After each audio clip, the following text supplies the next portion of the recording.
Hello friends, कैसे हैं आप लोग। आइए आप लोग का फिर से स्वागत करता हूं मैं रविरंजन कुमार अपने यूट्यूब चैनल लर्नपुर में। आज का जो हमारा टॉपिक है वो है लैंड, भूमि। बहुत ही इंपॉर्टेंट टॉपिक है क्योंकि जानते हैं कि मानव से जुड़ी हुई जितनी भी सारी गतिविधियां हैं उसका 99.99% भूमि पे, लैंड पे ही जो है ना समाप्त होती है। यदि भूमि को हटा दिया जाए पृथ्वी पर से तो मानव जीवन का कल्पना करना बहुत मुश्किल हो जाएगा। यूं कह सकते हैं कि हम कल्पना ही नहीं कर सकते। तो आइए इन्हीं सब कुछ के बारे में हम अभी अध्ययन करते हैं और एक एक करके समझते हैं।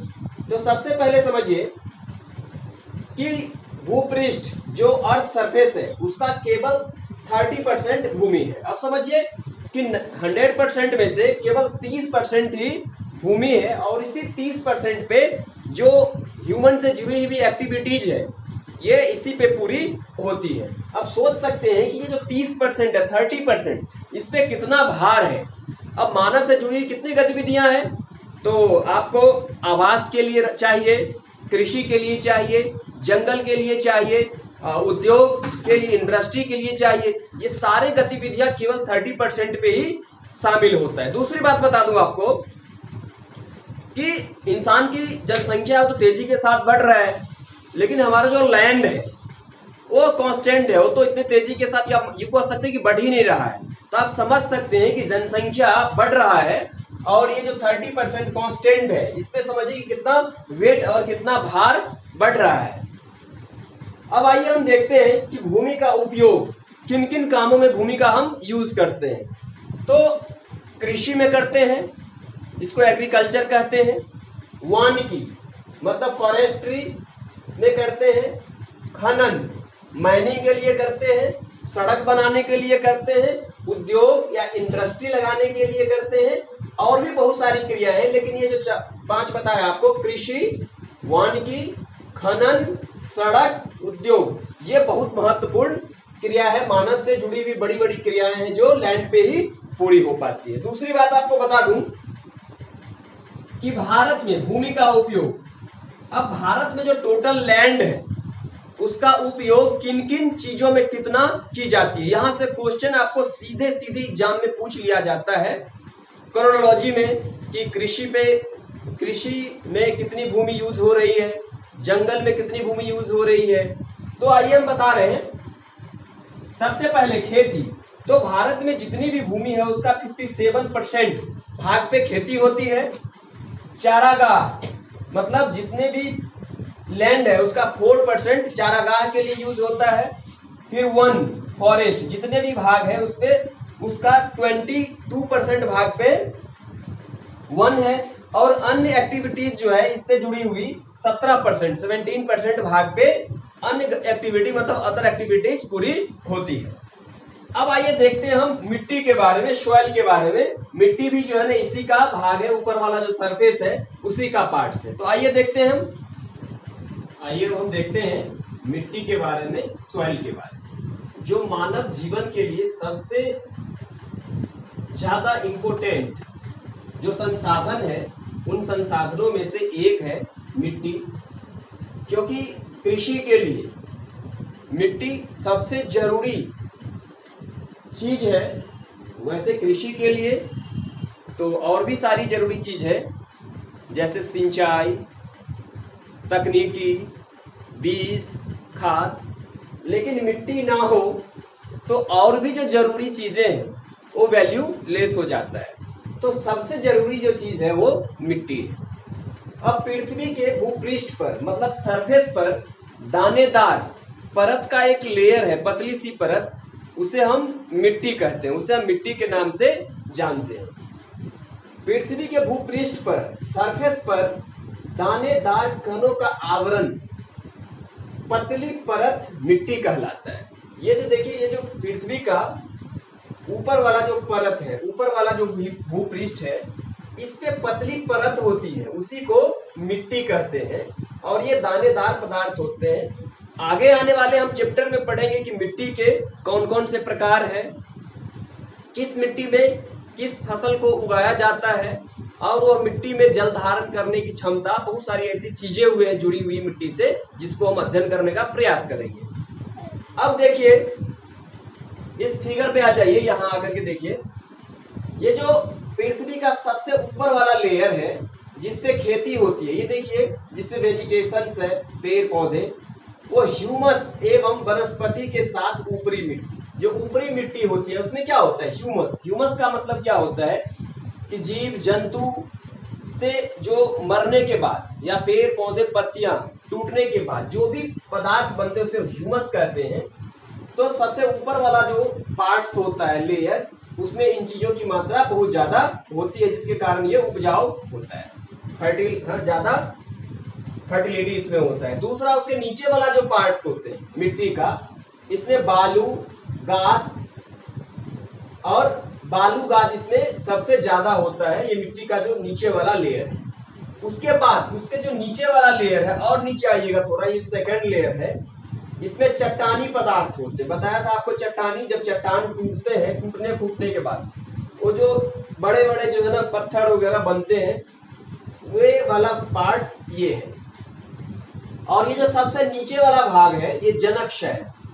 जनकशय जैसे पिछले वाले वीडियो में हम लोग अध्ययन किए थे, आग्नेय चट्टान, अवसादी चट्टान, उन्हीं चट्टानों की जो प्रतिशत मात्रा होती है यहाँ ज्यादा होती, जनकशय मतलब पेरेंट रॉक यहाँ सबसे ज्यादा, मतलब पेरेंट रॉक ही होते हैं यहाँ। उसके बाद आपको बताऊं कि मृदा निर्माण और मिट्टी का निर्माण कैसे होता है, और मिट्टी के निर्माण में वह कौन कौन से फैक्टर है जो ज्यादा भूमिका निभाता है और जिसके बिना मिट्टी का बनना संभव नहीं है। तो आइए देखते हैं मृदा निर्माण को प्रभावित करने वाले कारक, जैसे पेरेंट रॉक। ये जो पेरेंट रॉक है, इसके बिना मिट्टी मतलब बन तो सकता है, लेकिन जो बनने की प्रक्रिया है बहुत स्लो हो जाएगी। तो पेरेंट रॉक भी चाहिए मिट्टी बनने के लिए। रिलीफ का मतलब ऊंचा मंच, मतलब पृथ्वी पे कहीं ऊंचा है, कहीं नीचा है, कहीं गड्ढा है, कहीं मैदान है, कहीं पहाड़ है, ये चीज भी मिट्टी को बनने के लिए जरूरी चीजें हैं। उसके बाद देखेंगे हम क्लाइमेट। तो क्लाइमेट सबसे ज्यादा महत्वपूर्ण भूमिका निभाता है मिट्टी के निर्माण में। कैसे? अब जानते हैं कि ज्यादा गर्मी होगी, पहाड़ पे पड़ेगा या पठार पे, तो गर्मी के कारण पहाड़ या पठार का जो पत्थर होता है वो फैलता है, और फैले हुए पत्थर पे फिर पानी पड़ेगा तो पत्थर खराब होता है, टूटता है। तो ये जो खराब होने और टूटने की जो प्रक्रिया है, यह भी मिट्टी निर्माण की प्रक्रिया को तेज करता है, प्रोसेस को तेज करता है। तो क्लाइमेट भी बहुत जरूरी है। उसके बाद टाइम भी जो है ना बहुत इंपॉर्टेंट फैक्टर है, क्योंकि आप जानते हैं कि एक लेयर मिट्टी बनने में या कुछ सेंटीमीटर मिट्टी बनने में सैकड़ों वर्ष लग जाते हैं। तो टाइम बहुत बड़ा फैक्टर है मिट्टी निर्माण की प्रक्रिया में। उसके बाद हम देखते हैं flora, fauna and micro organism. Flora fauna का मतलब कि जो पेड़ पौधे हैं पृथ्वी पे, या माइक्रो ऑर्गेनिज्म जो छोटे छोटे जीव हैं, उसको भी मिट्टी निर्माण में बहुत बड़ा भूमिका निभाता है, हम कह सकते हैं। जैसे क्या है कि पेड़ पौधे जीव जंतु मरने के बाद या टूटने के बाद उसको मिट्टी के रूप में परिवर्तित कौन करता है? तो छोटे छोटे बैक्टीरिया है, छोटे छोटे जो जीव है, उसी के द्वारा मिट्टी में परिवर्तन या मिट्टी में परिवर्तित किया जाता है। अब आइए हम देखते हैं आगे। अब आइए देखते हैं हम मृदा निम्नीकरण और संरक्षण के उपाय। डेग्रेडेशन ऑफ सॉइल एंड कंजर्वेशन, मतलब मिट्टी किन किन कारणों से टूटते हैं, खराब होते हैं, उन कारणों को भी अभी देखेंगे, और मिट्टी को हम कैसे बचा सकते हैं, क्या क्या सावधानियां बरतनी चाहिए हमें, जिससे मिट्टी खराब न हो और मिट्टी की गुणवत्ता जो है ना लंबे समय तक बने रहे, ये अभी हम देखने का प्रयास करेंगे। तो अब हम जानते हैं कि मिट्टी कैसे खराब होता है। जंगलों का काटना, जब जंगल को काटेंगे और मिट्टी के ऊपर से जो जंगल कट जाएंगे, तो जंगल क्या करता है? दो तरीके से मिट्टी को बचाता है। एक तो जंगल का जो जड़ होता है वो मिट्टी को पकड़ के रखता है, बांध करके। दूसरी बात, जब जंगल हम काट देंगे तो भूमि खाली हो जाता है, जिससे वर्षा की बूंदें जब पड़ती है डायरेक्ट जो है ना भूमि पे या मिट्टी पे, तो मिट्टी टूट करके बह जाती है। अब आगे देखिए कि अतिचारण। अतिचारण का मतलब क्या होता है कि जिस भूमि पे लगातार आप मवेशियों को, जानवरों को चराते हैं, तो उनके जो पैर होते हैं, उनके पैरों के कारण बार बार जो है ना पड़ने से मिट्टी टूटता है, कटता है, या मिट्टी में जो कुछ ऐसे जीव है जो मिट्टी में जो आप कह सकते हैं कि ऐसी चीजें हैं जो मिट्टी को उपजाऊ बनाता है, वे जीव जो है ना मर जाते हैं। उसके बाद रासायनिक उर्वरकों का प्रयोग।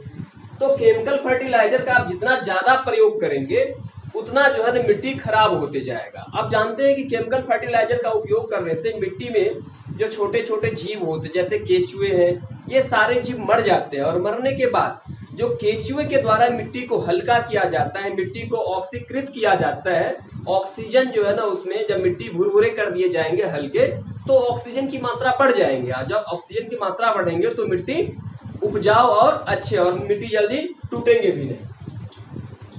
उसके बाद कीटनाशकों का प्रयोग। तो कीटनाशकों के प्रयोग से भी मिट्टी खराब होता है, बाढ़ के कारण, भूस्खलन के कारण और भूकंप के कारण। बाढ़ के कारण क्या कि बाढ़ देखिएगा जहां भी आता हो तो बहुत सारे मिट्टी को अपने साथ जो है ना बहा करके ले जाते हैं। ऊपर वाला लेयर खास करके ज्यादा प्रभावित होते हैं बाढ़ के कारण। भूस्खलन, जब लैंडस्लाइडिंग होते हैं तो मिट्टी के बहुत बड़े बड़े भाग टूट जाते हैं और टूट करके बह जाते हैं, इससे मिट्टी खराब होता है। भूकंप के कारण आप जानते हैं कि मिट्टी जगह जगह फट जाते हैं, टूट जाते हैं और मिट्टी भी खराब हो जाते हैं। तो ये सारी कारण है जिसके कारण मिट्टी खराब होता है। अब बचा कैसे सकते हैं मिट्टी को खराब होने से?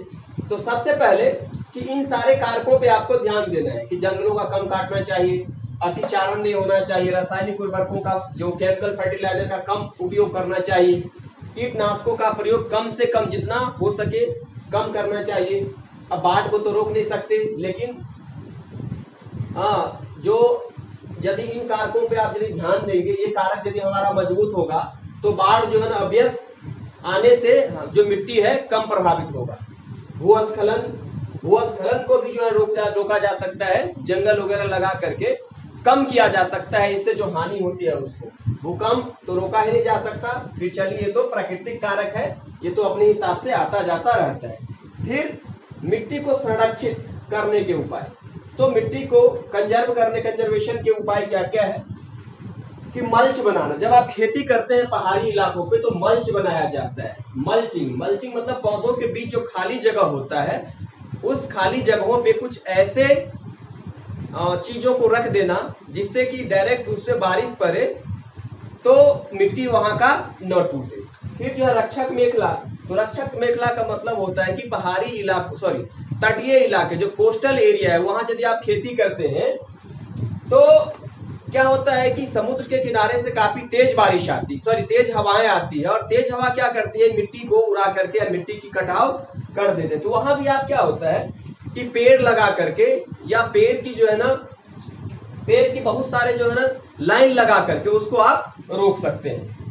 उसके बाद समोच्च रेखीय जुताई। तो समोच्च रेखीय जुताई का मतलब होता है कि पहाड़ पे यदि आप समझिए ये ढाल है, ये ढाल पे आपको खेती करना है तो आप यदि ऐसे जुताई करेंगे तो क्या होगा कि पानी सीधे सीधे यहाँ पड़ेंगे और पानी जो है मिट्टी को बहा करके ऐसे ले जाएंगे और मिट्टी कट जाएगी। आपको करना क्या है, किया क्या जाता है कि पहाड़ों पे जब खेती की जाती है तो जुताई इस तरह से की जाती है। इस तरह से जुताई करने से क्या होता है कि जो लकीर है वो मोटी मोटी इस तरह से बन जाती है और पानी को रोक करके पानी जो है ना ये लकीरों के बीच में फंस जाता है और मिट्टी कट नहीं पाता।